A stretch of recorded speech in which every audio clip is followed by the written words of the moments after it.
Em um tribunal frio, Clara Silva é um fantasma.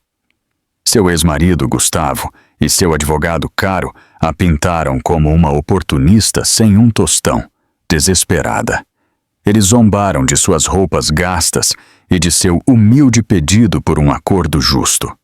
Para eles, ela era um obstáculo patético, uma ninguém a ser esmagada em seu caminho para a fortuna de 90 milhões de dólares dele. O juiz estava convencido. Mas o que ninguém naquela sala sabia era que Clara guardava um segredo. Um segredo que não era apenas um testamento, mas uma chave de 200 bilhões de dólares para um império global. Eles pensaram que estavam zombando de uma pobretona. Eles estavam prestes a descobrir que haviam provocado uma rainha. O tribunal era um teatro de crueldade silenciosa, e Clara Silva era a estrela involuntária da tragédia. O ar, denso com o cheiro de papel velho e café requentado, parecia pesado em seus pulmões. Cada farfalhar de uma pasta legal, cada sussurro abafado da galeria parecia amplificar seu isolamento. Ela sentou-se à mesa da ré, com as costas retas, uma postura que havia aperfeiçoado ao longo de anos, suportando indignidades silenciosas. Suas mãos firmemente apertadas no colo eram a única traição da tempestade que se agitava dentro dela.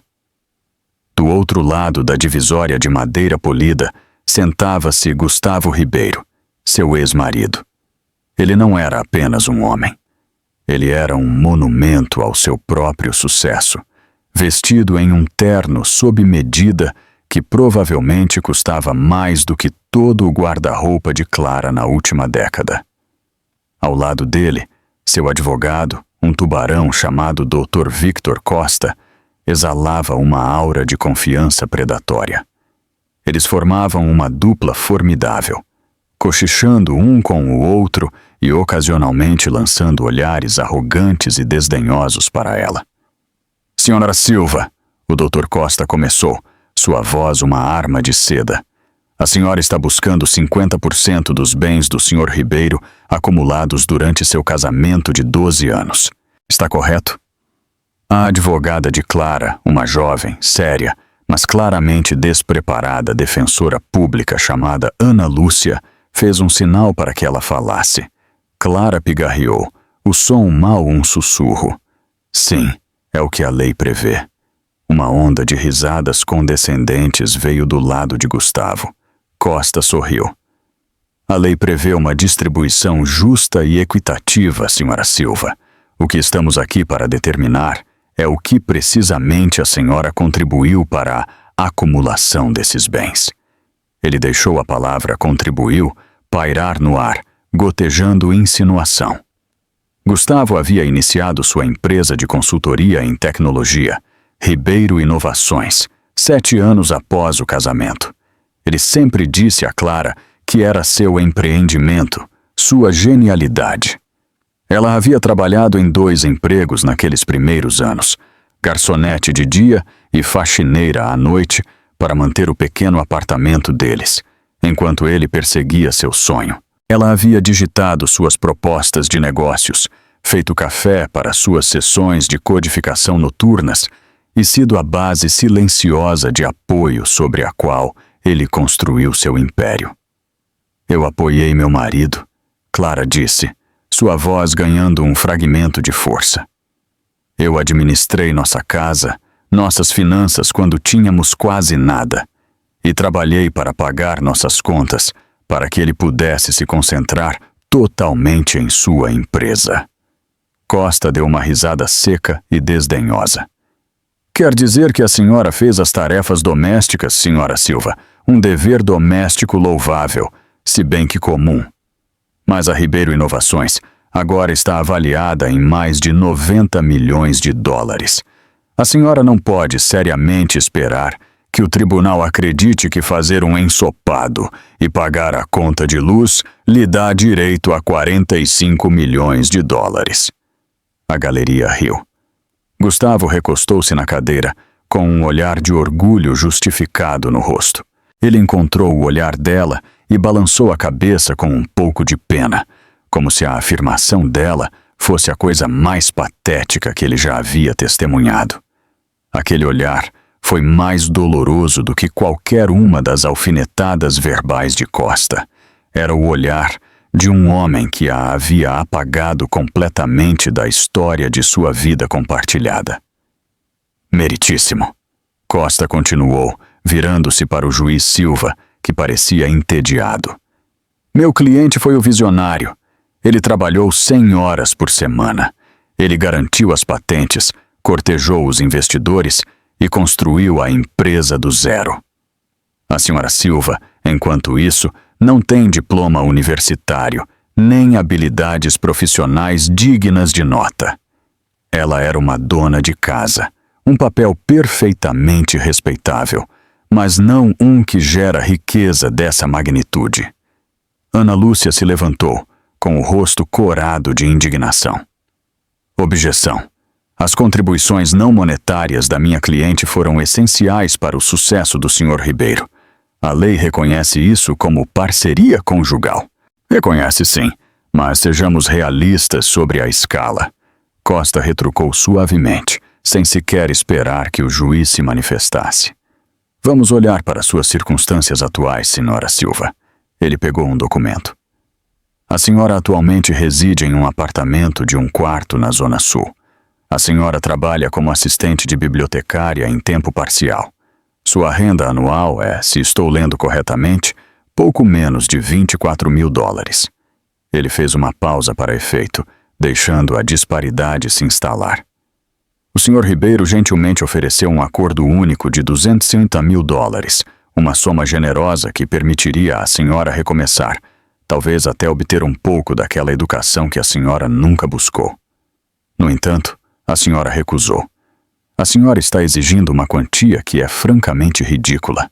Não fala de um desejo de justiça, mas de pura e não adulterada ganância. Clara sentiu suas bochechas queimarem com um fogo quente e vergonhoso. Ele a fez parecer uma parasita, uma oportunista comum.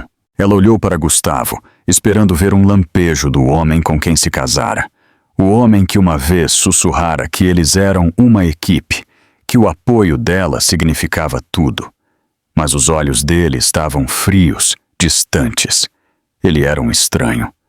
Ao lado dele sentava-se sua nova noiva, Patrícia, uma mulher jovem e glamourosa em um elegante terno branco.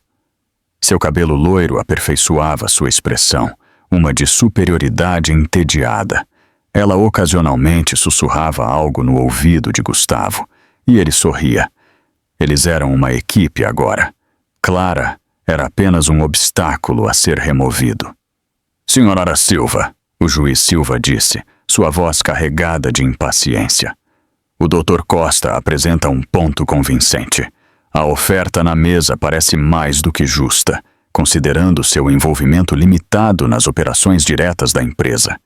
A senhora tem certeza de que deseja prosseguir com esta reivindicação altamente ambiciosa? As palavras do juiz eram um sinal claro. Ele já havia tomado sua decisão. Ela era a ex-esposa pobre tentando lucrar. Suas contribuições eram invisíveis, inquantificáveis e, portanto, sem valor diante do patrimônio líquido reluzente de 9 dígitos de Gustavo. O mundo pareceu encolher ao redor dela, as paredes do tribunal se fechando. O peso do julgamento coletivo deles pressionava seu peito, dificultando a respiração. Eles a viam como pequena, fraca e insignificante, um fantasma de uma vida da qual Gustavo já havia seguido em frente. Ela abriu a boca para falar, para defender os 12 anos que havia dedicado ao casamento, mas as palavras não saíam. Sua garganta estava apertada com lágrimas não derramadas de raiva e humilhação. Naquele momento, olhando para os rostos arrogantes de Gustavo e seu advogado, Clara sentiu-se completa e totalmente derrotada.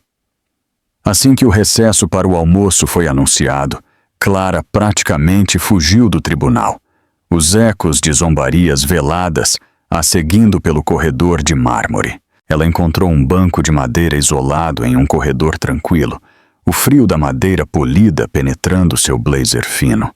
Ela se sentia vazia, uma casca da mulher que um dia fora.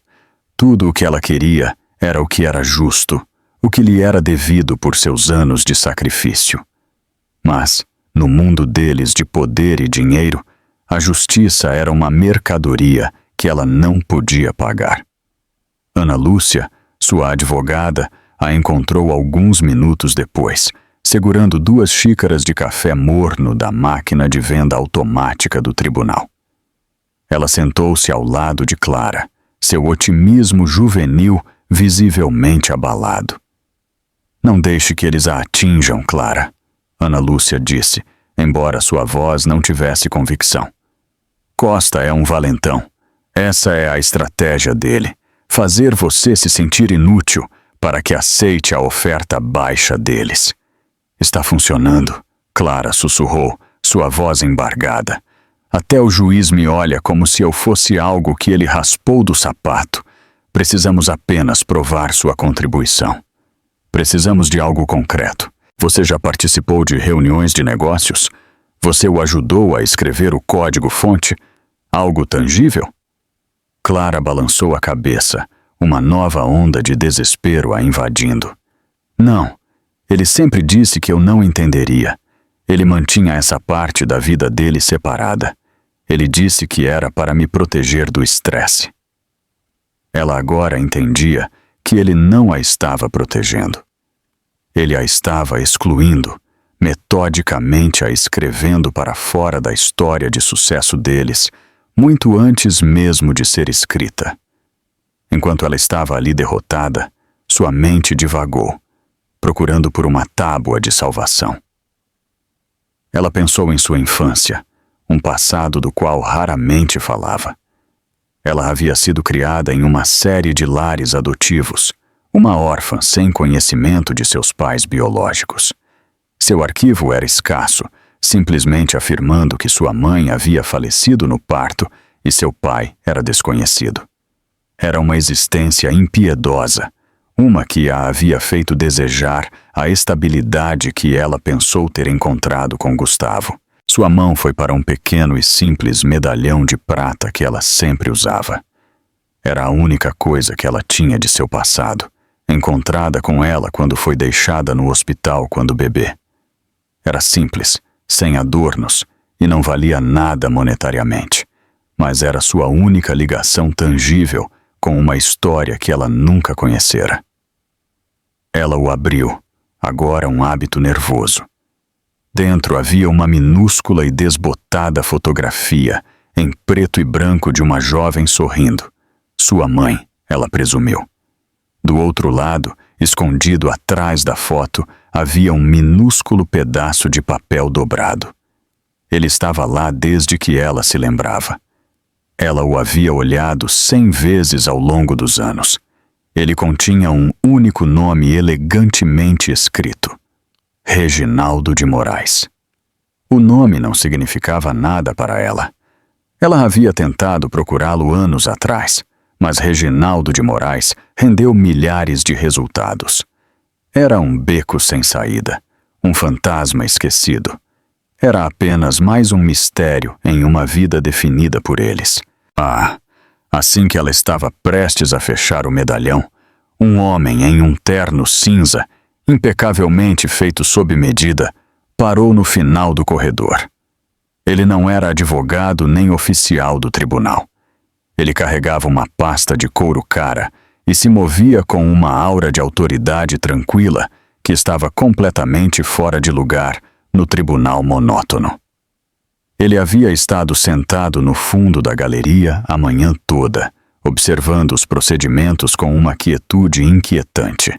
Seus olhos, afiados e inteligentes, encontraram os de Clara por um segundo fugaz. Não havia pena em seu olhar, apenas uma avaliação fria e calculista. Então ele se virou e foi embora. Clara não pensou nada a respeito, descartando-o como apenas mais um espectador no espetáculo público do desmoronamento de sua vida. A sessão da tarde começou, e foi ainda mais brutal do que amanhã. Costa chamou um analista financeiro ao banco das testemunhas, que desmantelou sistematicamente qualquer reivindicação que Clara pudesse ter ao crescimento da empresa, apresentando gráficos e números que a pintavam como uma não-entidade financeira. Então, em sua opinião de especialista, Costa concluiu: qual foi a contribuição financeira direta da Sra. Silva para a avaliação de 90 milhões de dólares da Ribeiro Inovações? O analista ajustou os óculos. 0, ele disse, a palavra ecoando no tribunal silencioso. O nome dela não aparece em um único documento de incorporação, acordo de investimento ou pedido de patente. De um ponto de vista puramente financeiro e legal, ela não estava envolvida. Gustavo não conseguiu suprimir um pequeno e triunfante sorriso. Estava acabado. Clara sabia. Ana Lúcia sabia. O juiz já estava mentalmente redigindo sua decisão. Ana Lúcia levantou-se para um interrogatório final e desesperado. Mas uma empresa não é apenas documentos e patentes, é? É construída por pessoas. Requer tempo.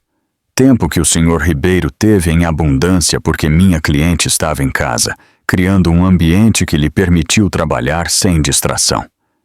Um nobre sentimento, o analista disse condescendentemente, mas um que não tem lugar em um balanço. Derrotada, Ana Lúcia sentou-se. O juiz Silva pigarreou, pronto para proferir seu veredito. Em vista das provas apresentadas, o tribunal está inclinado a... Ele foi interrompido por uma comoção repentina na parte de trás do tribunal. A pesada porta de carvalho se abriu e o homem de terno cinza entrou. Ele não estava sozinho. Ele era seguido por outros 2 indivíduos que pareciam mais guarda-costas corporativos do que assistentes jurídicos. Meritíssimo, perdoe a interrupção, o homem disse, sua voz calma, mas ressonante, exigindo atenção imediata. Meu nome é Dr. Silas Albuquerque. Sou conselheiro sênior do Grupo Legado Moraes. Estou aqui por um assunto de extrema urgência que diz respeito diretamente à ré, Sra. Clara Silva. Um murmúrio varreu o tribunal. O Grupo Legado Moraes não era apenas uma empresa. Era um conglomerado lendário de bilhões de dólares, com interesses em todos os cantos do mundo. Era de propriedade do bilionário mais elusivo e poderoso do planeta, um homem tão recluso que não havia sido fotografado em mais de 30 anos, Reginaldo de Moraes. O coração de Clara parou. Ela ouviu o nome e seu sangue gelou. Reginaldo de Moraes, o nome de seu medalhão. O juiz Silva, visivelmente perturbado pela intrusão inesperada e de alto perfil, gaguejou. Dr. Albuquerque, este é um processo de divórcio privado. Não vejo que negócio o Legado Moraes poderia ter aqui. O olhar do Dr. Albuquerque era inflexível. Ele não olhou para o juiz. Ele olhou diretamente para Clara, com uma expressão estranha, quase reverente no rosto. Pelo contrário, meritíssimo, ele disse, sua voz ressoando com autoridade. Acreditamos que os verdadeiros bens da Sra. Silva foram grosseiramente, e quero dizer grosseiramente, subestimados. Gustavo e Costa trocaram olhares confusos e irritados. O que era isso, bobagem? Algum tipo de golpe? Costa se levantou. Objeção, meritíssimo. Esta é uma interrupção ultrajante. Este homem não tem legitimidade aqui. O Dr. Albuquerque simplesmente ergueu uma sobrancelha. Acredito que sim, ele disse, abrindo sua pasta. Ele puxou um único documento grosso encadernado em couro. Estou aqui para executar o último testamento, legalmente certificado e recentemente atualizado, de meu empregador. Veja bem, o Sr. Reginaldo de Moraes faleceu pacificamente em seu sono há 48 horas. Um suspiro coletivo encheu a sala. A morte de Reginaldo de Moraes seria notícia de primeira página em todo o mundo. E o doutor? Albuquerque continuou, sua voz baixando ligeiramente, enquanto ele voltava seu olhar penetrante para uma Clara atordoada e trêmula. Ele nomeou um único beneficiário para toda a sua propriedade de 200 bilhões de dólares, uma pessoa que ele procurou por mais de 30 anos, seu único filho, sua filha. Ele deu um passo deliberado à frente, segurando o documento. Uma mulher conhecida por este tribunal como Clara Silva, mas conhecida por nós e pelo mundo a partir deste momento como Clara Elise Moraes. O tribunal, que havia sido um zumbido baixo de sussurros e papéis farfalhantes, caiu em um silêncio tão profundo que era quase ensurdecedor. O único som era o batimento frenético do próprio coração de Clara, um tambor selvagem contra suas costelas. Clara Elise Moraes.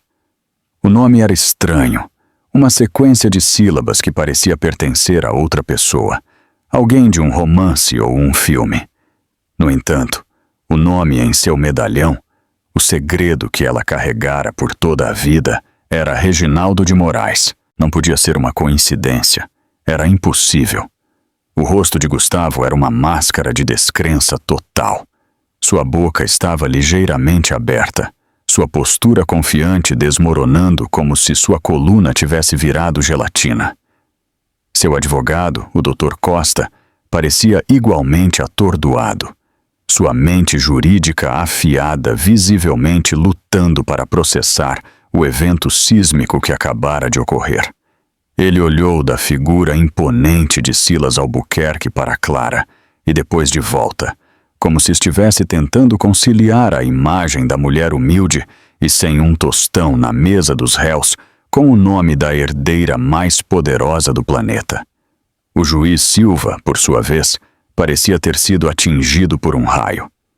Ele olhou para o Dr. Albuquerque, depois para o testamento encadernado em couro em sua mão, sua autoridade judicial completamente usurpada.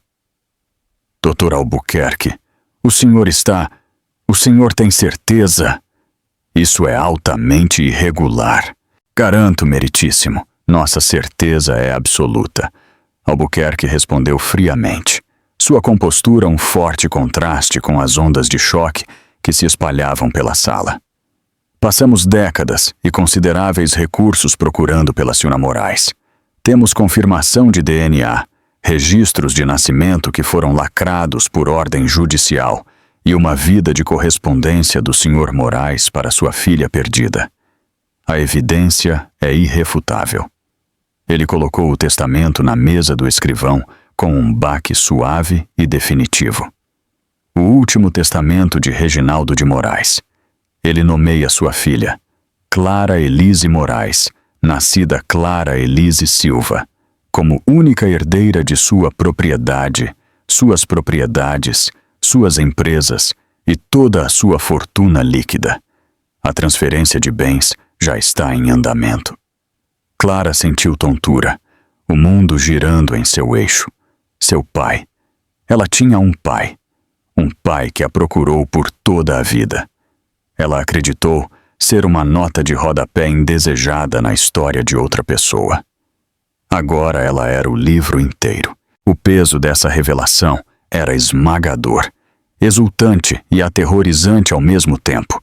Sua mente voltou a cada aniversário solitário, cada feriado passado com famílias adotivas, cada momento em que ela ansiava por uma conexão com seu passado. Estava lá o tempo todo.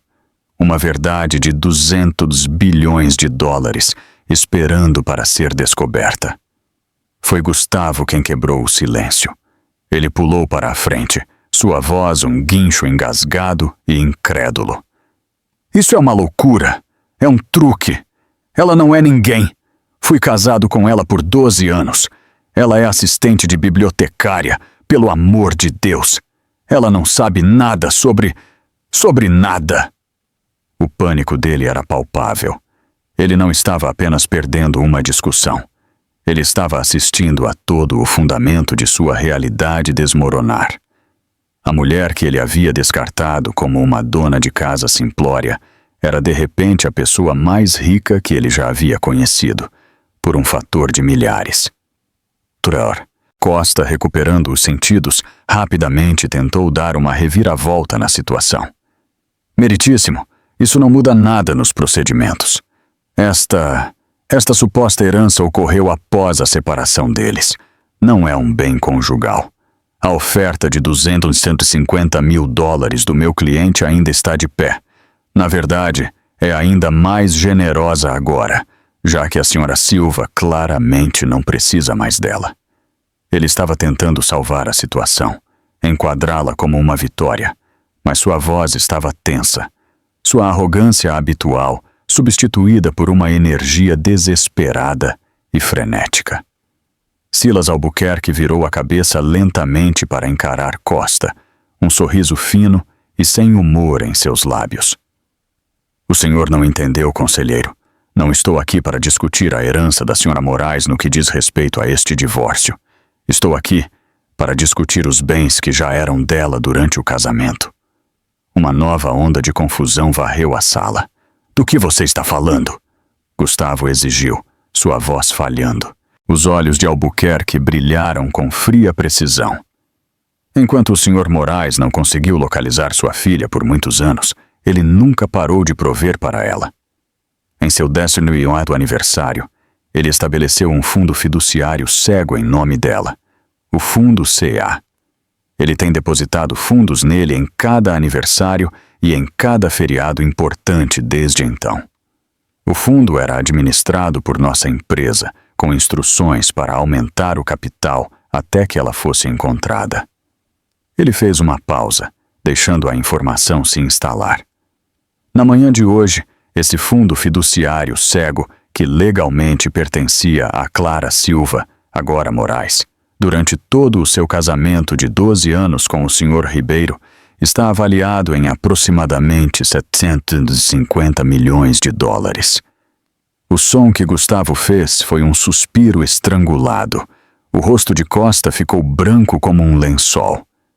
$750 milhões, um bem conjugal, um bem do qual Clara estava completamente alheia, mas que era legalmente dela.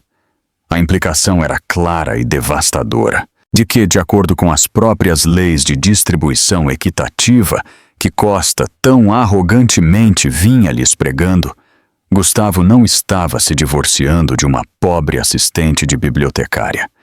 Ele estava se divorciando de uma mulher que nos últimos 12 anos havia sido uma multimilionária, e ele não tinha direito legal a nada disso, enquanto ela tinha direito a metade de sua empresa de $90 milhões.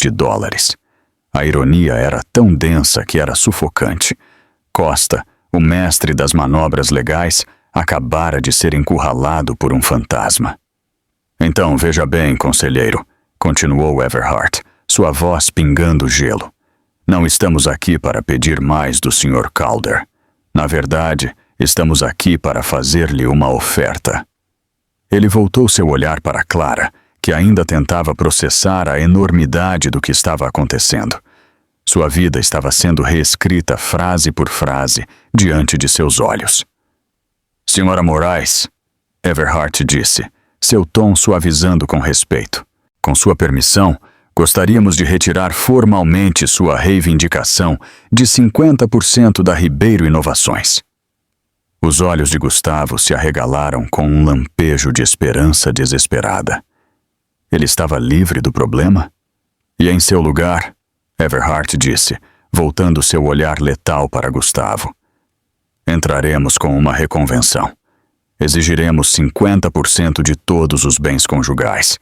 Isso inclui a empresa de $90 milhões do Sr. Calder e, claro, o fundo fiduciário de $7 milhões da Sra. Moraes. Acreditamos que a parte justa e equitativa do Sr. Calder, do total do patrimônio conjugal, chega a aproximadamente $4 milhões. Estamos preparados para lhe dar um cheque hoje. A sala explodiu. Gustavo Ribeiro, o homem que havia zombado de sua esposa por ser pobre, acabara de receber uma quantia que o tornaria um dos homens mais ricos da cidade. Mas não era uma vitória. Era a humilhação final.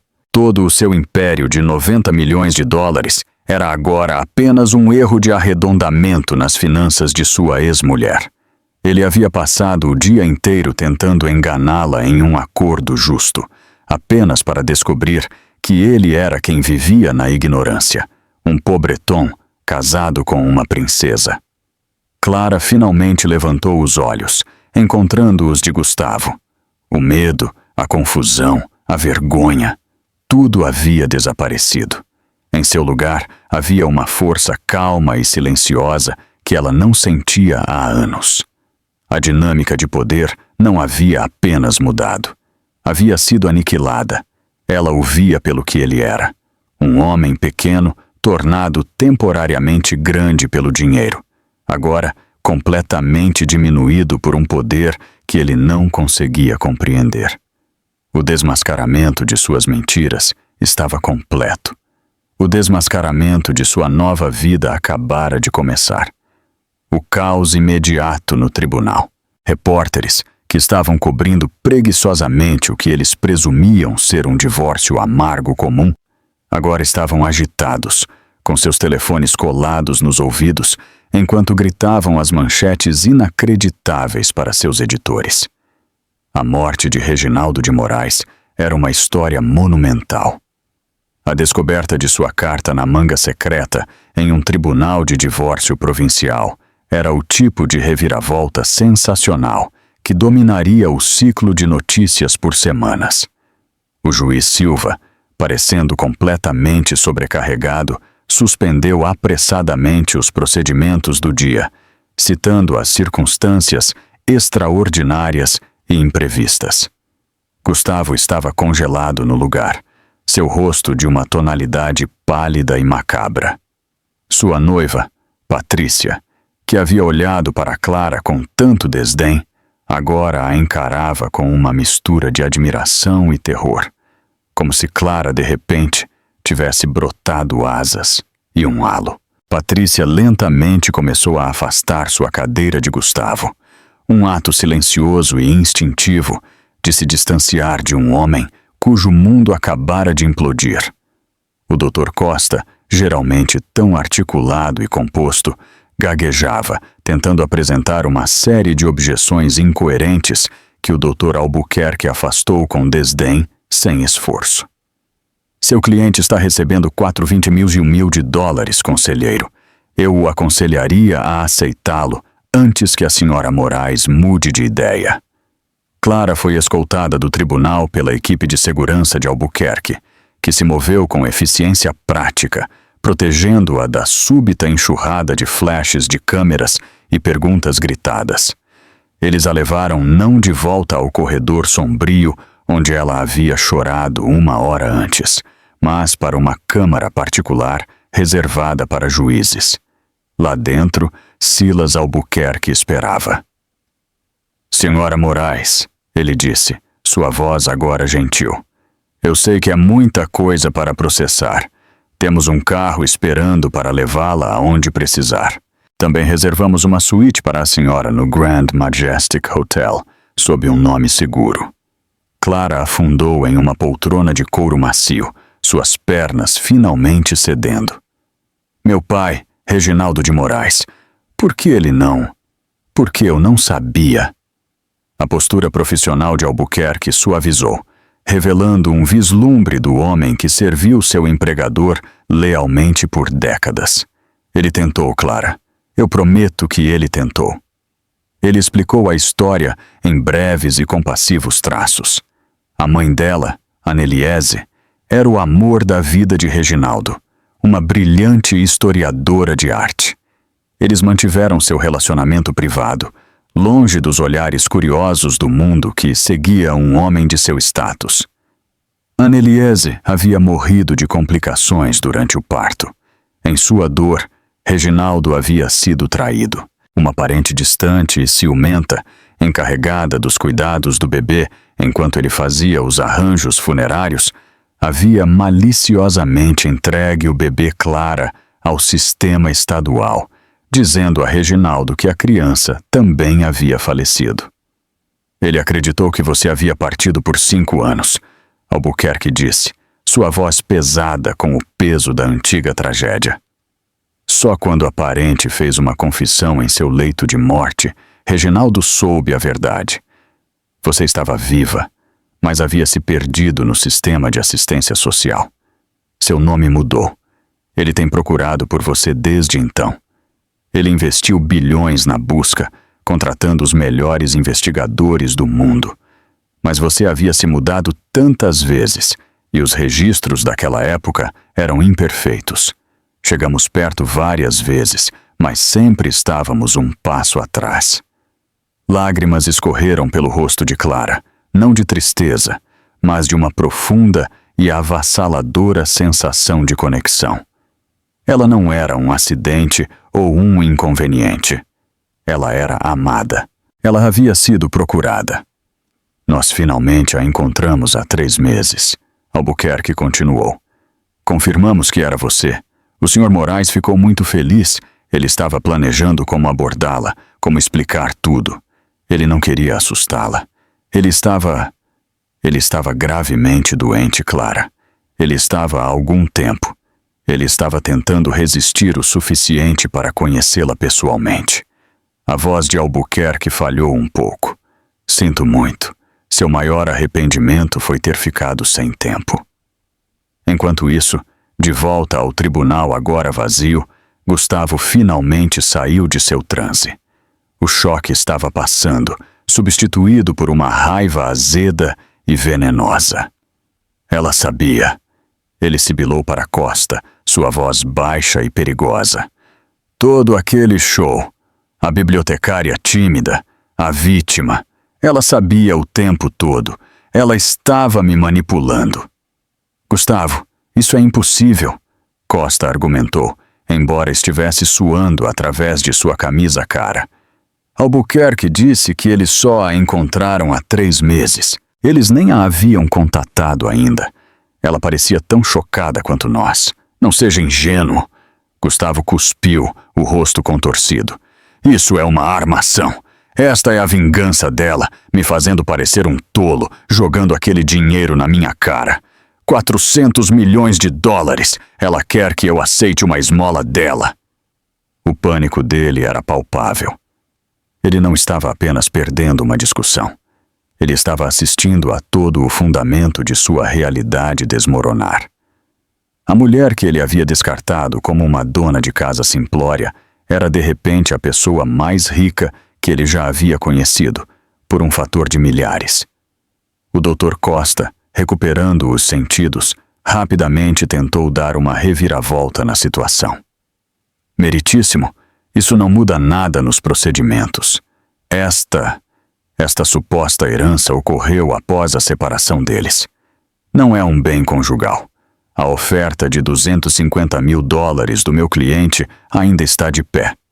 Na verdade, é ainda mais generosa agora, já que a Sra. Silva claramente não precisa mais dela. Ele estava tentando salvar a situação, enquadrá-la como uma vitória, mas sua voz estava tensa, sua arrogância habitual substituída por uma energia desesperada e frenética. Silas Albuquerque virou a cabeça lentamente para encarar Costa, um sorriso fino e sem humor em seus lábios. O senhor não entendeu, conselheiro. Não estou aqui para discutir a herança da Sra. Moraes no que diz respeito a este divórcio. Estou aqui para discutir os bens que já eram dela durante o casamento. Uma nova onda de confusão varreu a sala. Do que você está falando? Gustavo exigiu, sua voz falhando. Os olhos de Albuquerque brilharam com fria precisão. Enquanto o Sr. Moraes não conseguiu localizar sua filha por muitos anos, ele nunca parou de prover para ela. Em seu 18º aniversário, ele estabeleceu um fundo fiduciário cego em nome dela, o Fundo CEA.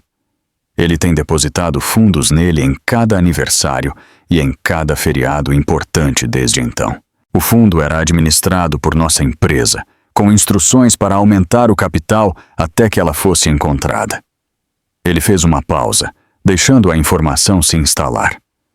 Na manhã de hoje, esse fundo fiduciário cego, que legalmente pertencia a Clara Silva, agora Moraes, durante todo o seu casamento de 12 anos com o Sr. Ribeiro, está avaliado em aproximadamente 750 milhões de dólares. O som que Gustavo fez foi um suspiro estrangulado. O rosto de Costa ficou branco como um lençol. 750 milhões de dólares, um bem conjugal, um bem do qual Clara estava completamente alheia, mas que era legalmente dela. A implicação era clara e devastadora. De acordo com as próprias leis de distribuição equitativa que Costa tão arrogantemente vinha lhes pregando, Gustavo não estava se divorciando de uma pobre assistente de bibliotecária.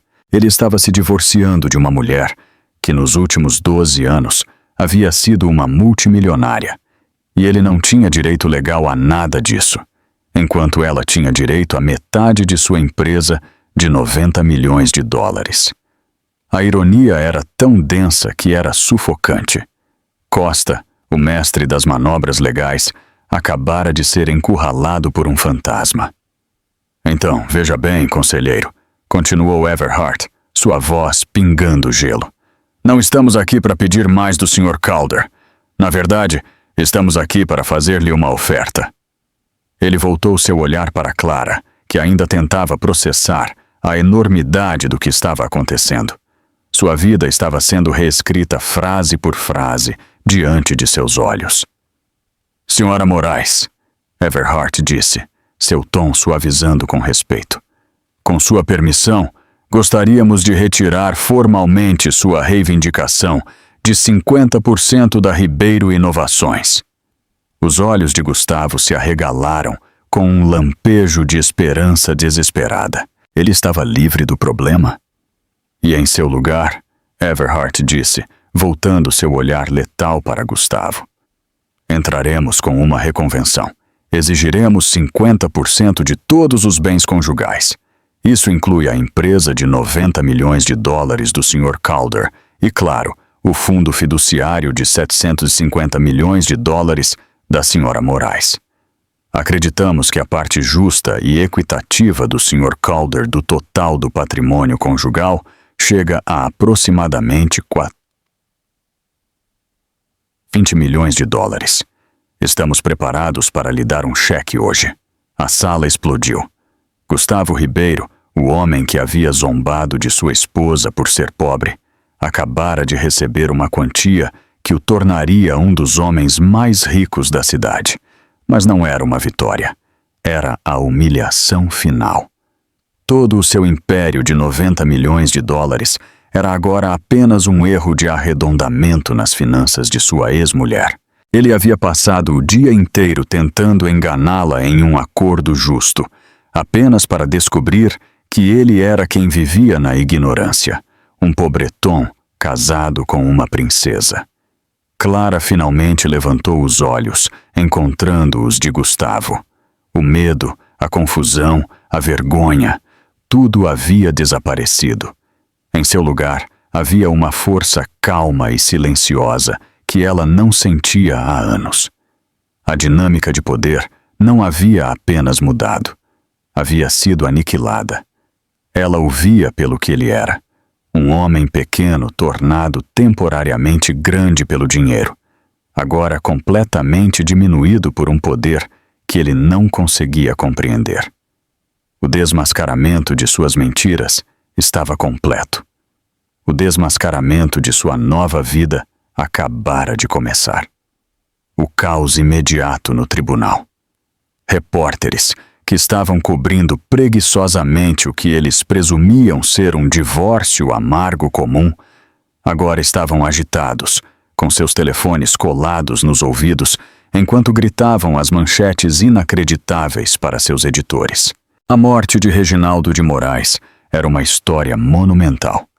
A descoberta de sua carta na manga secreta em um tribunal de divórcio provincial era o tipo de reviravolta sensacional que dominaria o ciclo de notícias por semanas. O juiz Silva, parecendo completamente sobrecarregado, suspendeu apressadamente os procedimentos do dia, citando as circunstâncias extraordinárias e imprevistas. Gustavo estava congelado no lugar, seu rosto de uma tonalidade pálida e macabra. Sua noiva, Patrícia, que havia olhado para Clara com tanto desdém, agora a encarava com uma mistura de admiração e terror, como se Clara, de repente, tivesse brotado asas e um halo. Patrícia lentamente começou a afastar sua cadeira de Gustavo, um ato silencioso e instintivo de se distanciar de um homem cujo mundo acabara de implodir.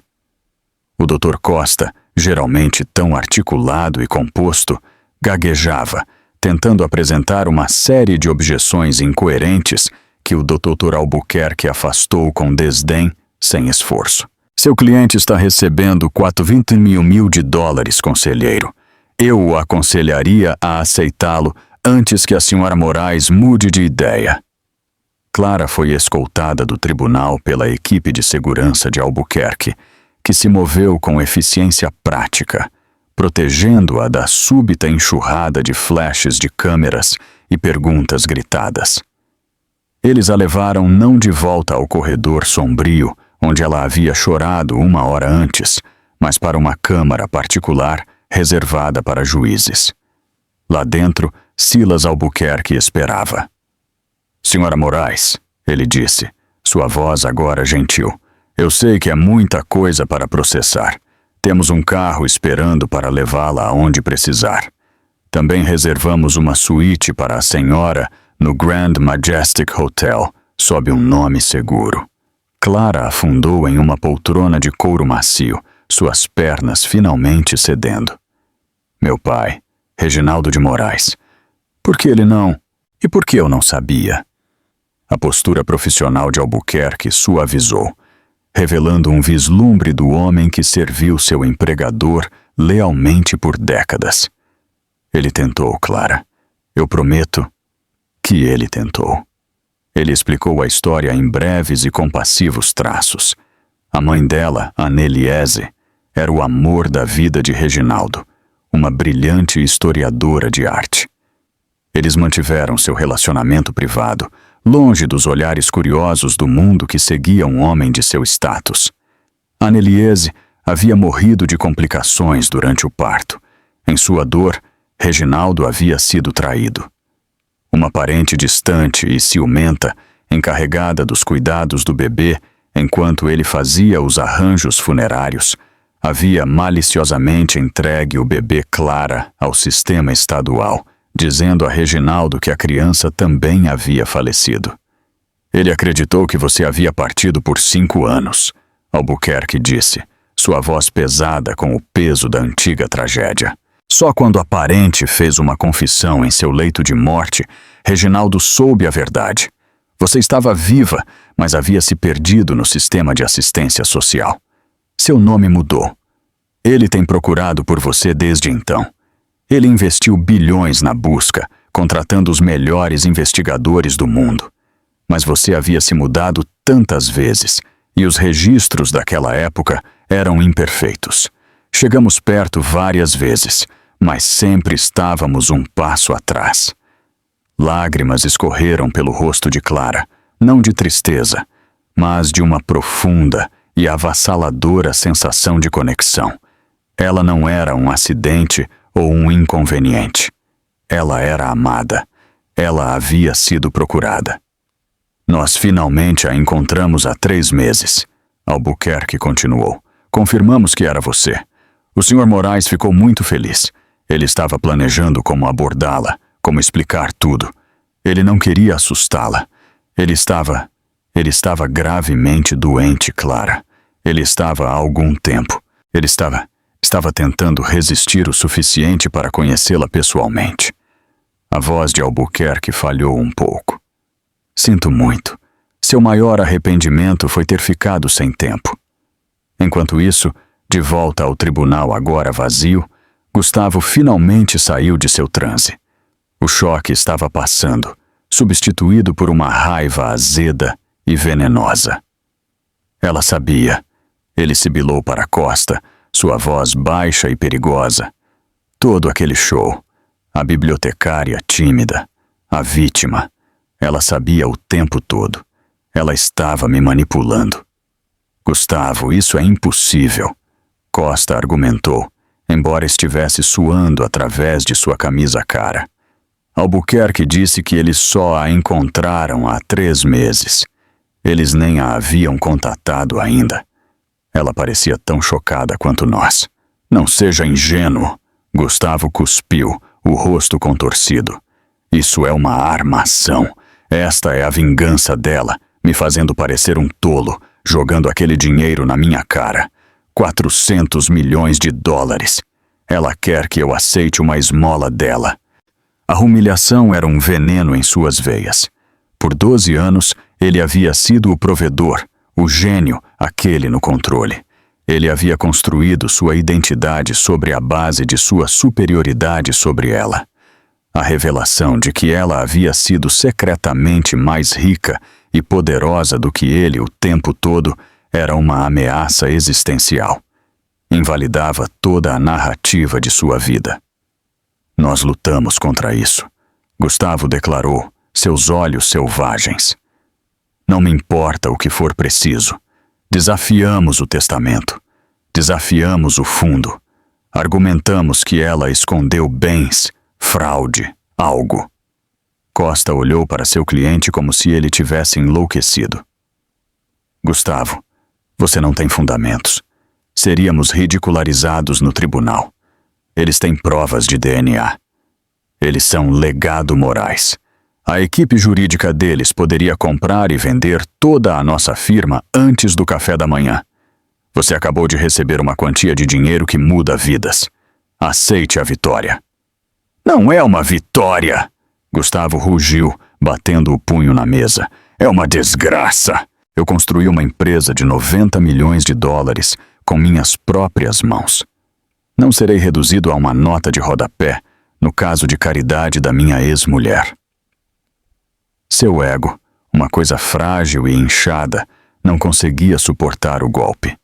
Ele não conseguia aceitar a realidade de que seu sucesso, que ele havia guardado com tanto ciúme, agora era insignificante. O rancor estava se enraizando, uma coisa sombria e distorcida. Ele não apenas pegaria o dinheiro e iria embora. Ele tentaria derrubá-la. Ele não suportava a ideia de Clara Silva, a mulher que ele havia descartado, agora o desprezando de uma altura inimaginável. Ele provaria que ela era indigna. Ele a exporia como uma fraude, mesmo que isso significasse destruir a si mesmo no processo. Seu orgulho, a mesma coisa que o impulsionara ao sucesso, agora o estava levando por um caminho de autodestruição. Ele havia zombado dela por sua pobreza. Agora, ele a odiaria por sua riqueza. Os dias que se seguiram foram um borrão para Clara. Ela não era mais apenas Clara Silva. Ela era uma manchete. A Cinderela bilionária. O segredo. A mulher mais rica que você nunca ouviu falar. Paparazzi estavam acampados em frente ao Grand Majestic Hotel.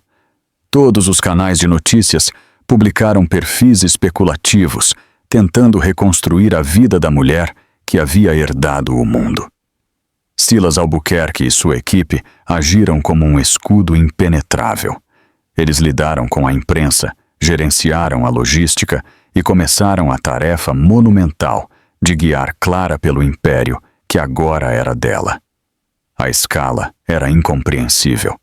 O Legado Morais não era apenas uma empresa. Era uma entidade soberana. Tinha divisões em tecnologia, energia renovável, produtos farmacêuticos e transporte global. Empregava mais de 500 mil de pessoas em todo o mundo. Clara sentou-se em reuniões em uma suíte penthouse ampla que servia como um centro de comando temporário. Membros do conselho, chefes de divisão e consultores financeiros, todos figuras poderosas e intimidantes por direito próprio, foram trazidos de todo o mundo para conhecer sua nova proprietária. Eles falavam em uma linguagem de aquisições, capitalização de mercado e aquisições alavancadas, que era completamente estranha a ela. Ela ouvia em silêncio, o rosto uma máscara de calma, mas por dentro ela estava se afogando. Ela se sentia uma impostora, uma assistente de bibliotecária, acidentalmente dada as chaves de um reino que ela não sabia como governar. O peso de seu novo nome, sua nova identidade, parecia mais pesado do que qualquer coroa. Uma noite, após um exaustivo dia de 12 horas de briefings financeiros, Silas Albuquerque a encontrou parada na janela panorâmica, olhando para o brilho da paisagem urbana abaixo. "É muita coisa para assimilar", ele disse gentilmente. "Sinto que vou quebrar tudo", Clara confessou, sua voz mal um sussurro. "Tudo isso, tudo o que ele construiu. Não sei a primeira coisa sobre como administrar uma empresa, muito menos esta." "Ele sabia disso", disse Albuquerque. "Reginaldo não era um sentimentalista, Clara. Ele era um pragmatista. Ele não deixou a fortuna dele para você porque você era filha dele. Ele deixou para você porque acreditava que você tinha o caráter para usá-la." Clara se virou da janela, com um olhar cético no rosto. "Que caráter? Ele não me conhecia." "Ele sabia mais do que você pensa", Albuquerque respondeu. Ele gesticulou para uma grande caixa lacrada no canto da sala. "Ele deixou isso para você, seus pertences pessoais de seu escritório particular." Mais tarde naquela noite, sozinha, Clara finalmente abriu a caixa. Dentro não havia arquivos de negócios ou troféus, mas caixas de livros, discos de vinil gastos e álbuns de fotos. E no topo de tudo havia uma série de diários grossos, encadernados em couro. Era a caligrafia de seu pai. Ela abriu o primeiro. Começava 5 anos depois de seu nascimento, no dia em que ele soube que ela estava viva. "Eles me disseram que minha Clara havia partido. Hoje soube que isso era uma mentira. Ela está lá fora em algum lugar. Tenho uma filha e não descansarei até encontrá-la." Clara leu por horas, lágrimas embaçando as páginas. Ela leu sobre suas esperanças para ela, seus medos. Ele escreveu para ela como se ela estivesse lá com ele. Ele detalhou suas decisões de negócios, não em termos de lucros e perdas, mas em termos do mundo que ele queria construir para ela, um mundo que ele esperava que ela um dia herdasse e tornasse melhor.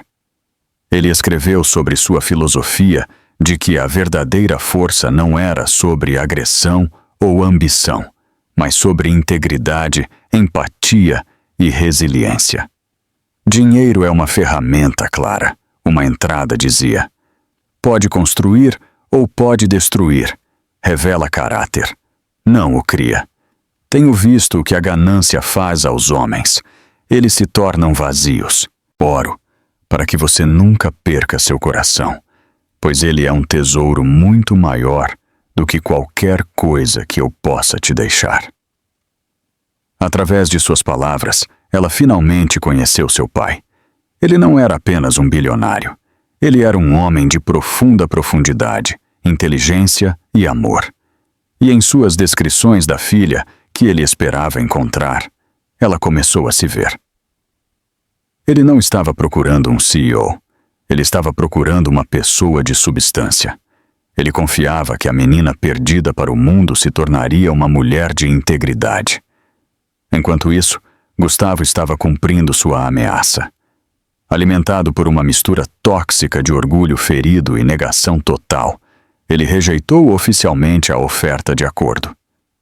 Seu advogado, o Dr. Costa, parecendo profundamente desconfortável, entrou com uma moção para contestar a validade do fundo CEA, alegando que Clara havia cometido fraude conjugal ao não divulgar o bem. Era um argumento jurídico ridículo destinado ao fracasso, mas seu propósito não era vencer no tribunal. Seu propósito era assediar, atrasar e arrastar o nome de Clara para a lama. Gustavo deu uma série de entrevistas desastrosas para a mídia sensacionalista, pintando Clara como uma manipuladora. Ela jogou um jogo longo, ele alegou, seu rosto uma máscara de falsa sinceridade. Ela fingiu ser simples, contente com nada, enquanto estava sentada em uma fortuna secreta. Nosso casamento inteiro foi uma mentira. O público, inicialmente simpático à Cinderela bilionária, começou a hesitar. A narrativa que Gustavo estava girando era insidiosa e, para alguns, crível. Alguém poderia realmente desconhecer uma fortuna tão grande? Clara assistiu a uma das entrevistas em um tablet em sua suíte, seu rosto impassível. Alguns dias atrás, as palavras dele a teriam despedaçado. Agora, elas pareciam pedrinhas atiradas contra a muralha de uma fortaleza. Ela havia passado 12 anos sendo definida por ele. Ela estava farta. Ela pegou o telefone e ligou para Silas Albuquerque. "Silas", ela disse, sua voz clara e firme. "Estou pronta. Agende uma reunião completa do conselho para amanhã de manhã na sede principal. É hora de eu me apresentar." Ela não era mais apenas a herdeira. Lendo os diários de seu pai, ela havia encontrado seu propósito. Ela não iria quebrar o legado dele. Ela iria honrá-lo. A coroa era pesada, mas seu pai acreditava que ela era forte o suficiente para usá-la. Era hora de ela começar a acreditar também. E sua primeira ordem de serviço seria lidar com o fantasma de seu passado, Gustavo. A sede do legado Moraes era uma torre elegante e imponente de vidro e aço que perfurava o horizonte da cidade. Era um monumento ao poder, um lugar onde decisões eram tomadas que poderiam alterar o curso de nações inteiras. Quando Clara saiu do sedã blindado, flanqueada por sua equipe de segurança, ela sentiu um tremor de sua antiga insegurança. Mas então ela endireitou os ombros, lembrando as palavras de seu pai. "Nunca os deixe ver você duvidar de si mesmo, mesmo quando você o faz." Ela estava vestida não com os vestidos de alta costura que a mídia esperava, mas com um vestido de negócios cinza escuro, simples e elegante. Era uma declaração. Ela não era uma socialite, nem uma celebridade. Ela estava ali para trabalhar. A sala de reuniões ficava no último andar, um espaço cavernoso com uma mesa que podia acomodar 40 pessoas. Todo o conselho executivo estava reunido, uma coleção das mentes mais brilhantes e implacáveis do mundo corporativo. Eles a observaram com intensidade de falcão enquanto ela entrava, Silas Albuquerque ao seu lado. Eles a estavam avaliando, medindo-a, imaginando se o império que Reginaldo de Moraes havia construído estava agora nas mãos de uma amadora fraca e desqualificada. Clara caminhou até a cabeceira da mesa, até a cadeira que havia sido de seu pai. Ela não se sentou. Ela ficou de pé, as mãos apoiadas levemente nas costas da cadeira, e olhou cada membro do conselho nos olhos. "Bom dia", ela começou, sua voz calma e medida, ligeiramente amplificada pela acústica oculta da sala. "Meu nome é Clara Moraes. Sei que muitos de vocês têm perguntas. Vocês dedicaram suas carreiras a esta empresa, ao meu pai. Vocês estão se perguntando sobre o futuro, sobre mim." Ela fez uma pausa, deixando o silêncio se instalar. "Eu não pedi por isso. Eu não esperava por isso. Não sou meu pai. Não tenho sua experiência ou sua genialidade singular. Não vou fingir que tenho. Pelos últimos 12 anos fui esposa, dona de casa e assistente de bibliotecária. Minha vida era pequena e eu estava, na maior parte, contente com isso." Alguns membros do conselho trocaram olhares inquietos. Este não era o discurso confiante e visionário que eles esperavam. "Mas na semana passada", Clara continuou, sua voz ganhando uma nova borda de aço, "estive lendo os diários do meu pai. Aprendi sobre o homem. Ele não era apenas o titã da indústria que vocês conheciam. Aprendi sobre seus princípios. Ele construiu esta empresa não apenas para acumular riqueza, mas para inovar, para resolver problemas, para construir um mundo melhor. Ele acreditava na integridade. Ele desprezava os valentões. e ele confiava que eu, sua filha, continuaria esse legado. Ela finalmente olhou para todos eles, seu olhar varrendo a sala, e não o decepcionarei. Seu tom mudou, tornando-se afiado e decisivo. O que me leva ao meu primeiro ato oficial como proprietária desta empresa. É um pequeno assunto de arrumação pessoal, mas que considero necessário abordar antes de seguirmos em frente. Ela acenou para um assistente que diminuiu as luzes e ligou uma grande tela atrás dela. Uma imagem do rosto sorridente de Gustavo Ribeiro, tirada de uma de suas entrevistas para tabloides, preencheu a tela. Este é Gustavo Ribeiro, Clara disse, sua voz desprovida de emoção. Meu ex-marido. Como muitos de vocês devem saber, ele rejeitou um acordo de 420 milhões de dólares e optou, em vez disso, por se engajar em uma campanha de assédio público e litígios sem fundamento contra mim e, por extensão, contra esta empresa. Ela clicou em um controle remoto. Um novo slide apareceu detalhando a Ribeiro Inovações, sua participação de mercado, seus principais clientes, suas patentes. Ribeiro Inovações é uma empresa de consultoria em tecnologia bem-sucedida, embora modesta, Clara afirmou. No entanto, seu contrato principal de servidor, que representa 60% de sua capacidade operacional, é com uma subsidiária nossa. Além disso, seu maior cliente, o grupo Sterling Reed, depende de uma rede de logística de propriedade e operada pela Moraes Logística Global, e sua patente mais valiosa foi desenvolvida usando um algoritmo fundamental que, desconhecido pelo Sr. Ribeiro, foi licenciado de uma incubadora de tecnologia do legado Moraes há 10 anos, uma licença que está prestes a ser renovada no próximo mês. Os membros do conselho começaram a murmurar. Eles estavam entendendo. O alcance de Reginaldo de Moraes era tão vasto que era quase impossível fazer negócios em qualquer setor sem, em algum nível, fazer negócios com ele. Gustavo, em sua arrogância, não tinha ideia de que as próprias fundações de sua empresa eram sustentadas pelo império da mulher que ele estava tentando destruir. O Sr. Ribeiro acredita que ele é uma história de sucesso independente, Clara disse, sua voz agora fria como gelo. Ele está enganado. Ele é um inquilino em uma casa que ele acredita possuir. E eu... Ela fez uma pausa, deixando as palavras pairarem no ar. Sou a proprietária. Ela desligou a tela. Silas, por favor, informe nossa equipe jurídica o seguinte.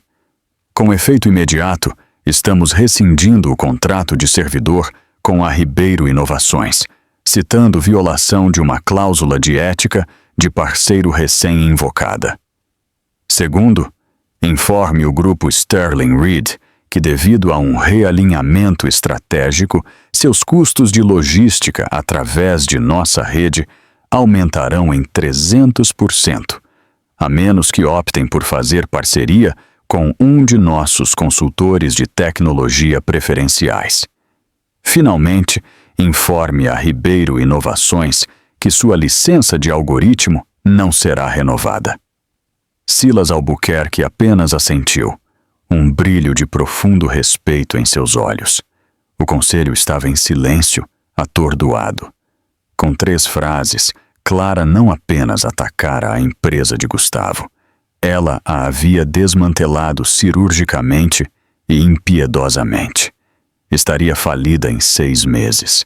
Quanto ao divórcio, ela continuou, estamos retirando a oferta de 420 milhões de dólares. Minha reivindicação original permanece. Tenho direito a 50% de sua empresa. Pegarei meus 45 milhões de dólares em ações. Quando a empresa colapsar, essas ações não terão valor, mas terei feito meu ponto. Ela olhou ao redor da sala de reuniões novamente. O ceticismo havia desaparecido, substituído por uma mistura de choque, admiração e talvez um pouco de medo. Eles esperavam uma bibliotecária. Eles haviam recebido uma Moraes. Meu pai desprezava os valentões.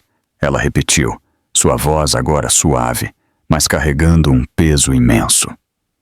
Ele me ensinou, através de suas palavras, que o poder não deve ser usado para vingança pessoal, mas deve ser usado para proteger o que é seu e para encerrar decisivamente as ameaças.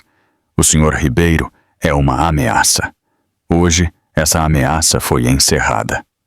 Agora, ela disse, finalmente sentando-se à cabeceira da mesa, vamos falar sobre o futuro da divisão de energia renovável do legado Moraes. Ela era a arquiteta de suas próprias consequências, agora não a vítima delas. Ela não estava apenas usando a coroa, ela estava brandindo o cetro. E o mundo estava prestes a ver o que Clara Moraes realmente poderia fazer. A notícia do iminente colapso da Ribeiro Inovações atingiu o mundo financeiro como um tsunami. Aconteceu com uma velocidade tirar o fôlego. A rescisão do contrato de servidor foi anunciada. Primeiro, um golpe devastador que levou os outros clientes de Gustavo ao pânico. Então, veio a notícia do aumento do preço da logística, que fez com que seu maior cliente, a Sterling Reed, o demitisse publicamente em questão de horas. O golpe final foi a não renovação da licença do algoritmo, tornando o produto principal de sua empresa obsoleto. Gustavo estava apocalíptico, ele estava arruinado. Sua empresa de 90 milhões de dólares, toda a fonte de seu orgulho e identidade, havia sido reduzida a cinzas em menos de 24 horas. Ele tentou revidar, gritando para a mídia sobre sabotagem corporativa e práticas injustas. Mas ninguém estava ouvindo. Ele havia comprado uma briga com o legado Moraes, e o resultado era tão previsível quanto o sol nascendo no leste. Ele havia sido uma mosca atacando um gigante, e o gigante finalmente havia revidado. Sua noiva, Patrícia, viu o que estava por vir. A vida glamourosa que Gustavo havia prometido a ela havia desaparecido. Ela foi embora no final da semana, deixando para trás um breve bilhete e um caro anel de noivado na bancada de mármore de sua cobertura, agora fortemente hipotecada. O Dr. Costa, cuja própria reputação estava em frangalhos por aconselhar Gustavo em um curso de ação tão suicida, retirou-se formalmente do caso. Gustavo ficou com um advogado de segunda categoria, que o aconselhou a aceitar o que pudesse conseguir. A última data do tribunal foi um contraste gritante com a primeira. A sala estava lotada não com espectadores entediados, mas com sérios jornalistas financeiros. Clara chegou em silêncio, flanqueada por Silas Albuquerque. Ela usava um vestido creme simples, parecendo serena e composta. Gustavo já estava lá, uma versão encolhida e abatida de seu antigo eu. Seu terno sob medida estava amassado, seu rosto estava por fazer, e seus olhos estavam cheios de um ódio derrotado e vazio. Ele olhou para Clara, mas não havia mais fogo nele, apenas as brasas frias de sua própria arrogância. Os procedimentos foram breves. O novo advogado de Gustavo aceitou humildemente a reivindicação original de Clara: 50% dos ativos da Ribeiro Inovações. O juiz, agora mostrando a Clara um nível de deferência quase cômico, aprovou rapidamente o acordo. Um analista financeiro apresentou a avaliação atual da empresa. Após os contratos cancelados e a perda de propriedade intelectual, a empresa estava afundando em dívidas. Seu valor líquido era de menos 3 milhões de dólares. A parte de 50% de Clara era uma dívida de 1,5 milhão de dólares. Seu advogado, um sócio sênior da equipe jurídica do legado Moraes, desta vez se levantou.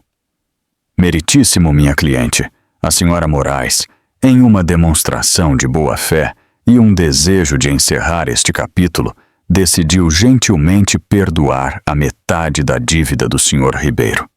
Foi o golpe final, mais silencioso e devastador. Ela não estava apenas tomando sua empresa. Ela o estava absolvendo da dívida, um ato de caridade que sublinhava o abismo infinito que agora os separava. Não foi um ato de bondade, mas um gesto final e desdenhoso de poder. Ela o estava cancelando, não apenas como marido, mas como um registro de balanço. Depois que o martelo do juiz caiu, Clara se levantou e saiu do tribunal sem um único olhar para trás. Gustavo permaneceu sentado, um homem quebrado, deixado apenas com a humilhação pública de sua própria criação. Clara não voltou para a suíte penthouse do hotel. Em vez disso, ela pediu ao motorista que a levasse a um lugar que ela não visitava há anos, a pequena biblioteca pública degradada onde costumava trabalhar. Ela caminhou pelos corredores familiares, o cheiro de livros velhos, um bálsamo reconfortante. Ela passou os dedos pelas lombadas gastas, lembrando a paz tranquila que havia encontrado neste lugar, um santuário de seu casamento infeliz. Ela percebeu então que sua vida antiga não havia sido uma fraqueza. Sua natureza tranquila, seu amor pelos livros, sua capacidade de suportar. Estas não eram falhas a serem zombadas. Elas eram a fonte de sua força. Foi nos momentos tranquilos que seu caráter havia sido forjado, o caráter em que seu pai havia confiado. Gustavo, com todo o seu barulho e fanfarronice, era o fraco. Sua força era emprestada do dinheiro e do status. A dela era inata. De pé ali, entre as histórias de eras, Clara Moraes, a carta na manga secreta, finalmente entendeu. Ela não havia herdado uma fortuna. Ela havia herdado uma responsabilidade. Sua vitória não foi em esmagar Gustavo ou nos bilhões de dólares agora sob seu comando. Sua vitória foi na tranquila percepção de seu próprio valor. Um valor que estava lá o tempo todo, escondido à vista de todos, esperando que ela finalmente o reivindicasse. Sua nova vida não era sobre o dinheiro ou o poder. Era sobre honrar um pai que ela nunca havia conhecido, tornando-se a mulher que ele sempre acreditou que ela era.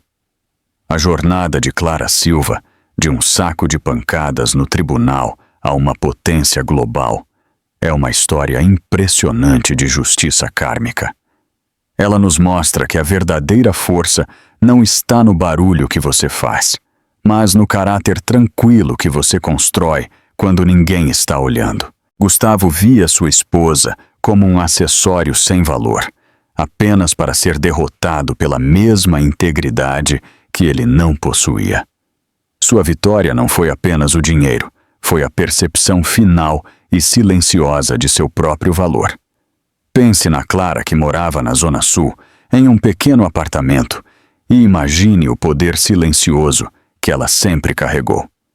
É uma lição para todos nós. O que você achou do movimento final de Clara? Foi justiça perfeita ou uma vingança fria e calculada? Deixe-nos saber nos comentários. Se você amou esta história de força oculta, por favor, clique no botão curtir, compartilhe com um amigo e inscreva-se para mais dramas incríveis.